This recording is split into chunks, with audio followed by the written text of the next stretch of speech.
Good morning, and I do hope this finds you well. Another day where I want to continue with our little series looking at the Lord's Prayer.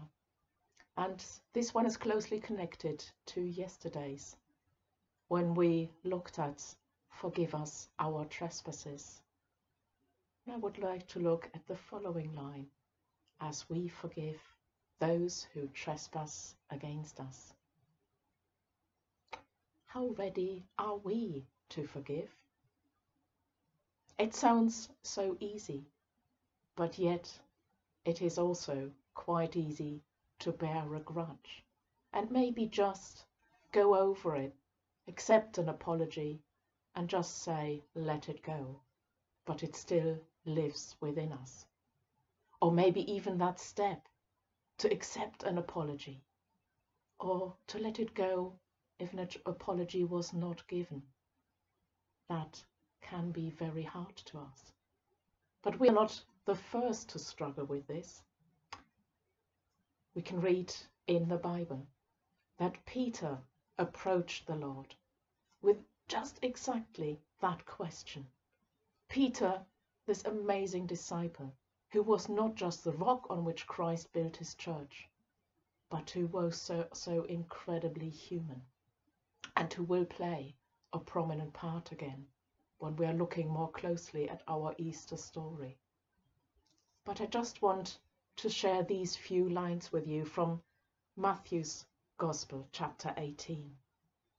Then Peter came and said to Jesus, Lord, if another member of the church sins against me, how often should I forgive? As many as 7 times?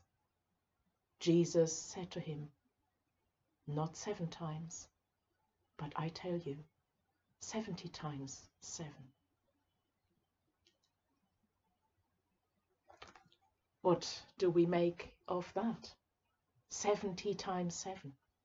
I think what Jesus is saying was, there must not be an end to you forgiving one another. The disciples were still living with Jesus. The events of Good Friday and Easter Sunday had yet to unfold, and the disciples could not yet understand what sacrifice Christ was about to make.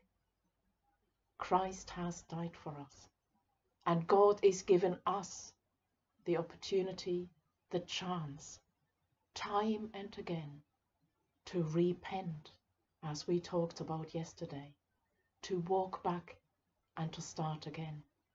That is God's forgiveness. And God does not count our trespasses. And he does not count the number of times he has to forgive. And that is what we need to keep in our minds. When others trespass against us, we too are called to forgive, because Christ has made this ultimate sacrifice, and God has forgiven us first of all for all our wrongdoings.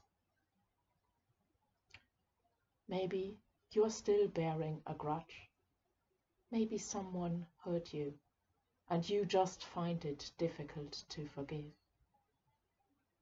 I would urge you to pray about it, think about it very carefully, and maybe where you can, reach out and do that first step to forgive the other, just as Christ, just as God is forgiving us. Stay safe and well, and may God bless you and your homes and all who live in it.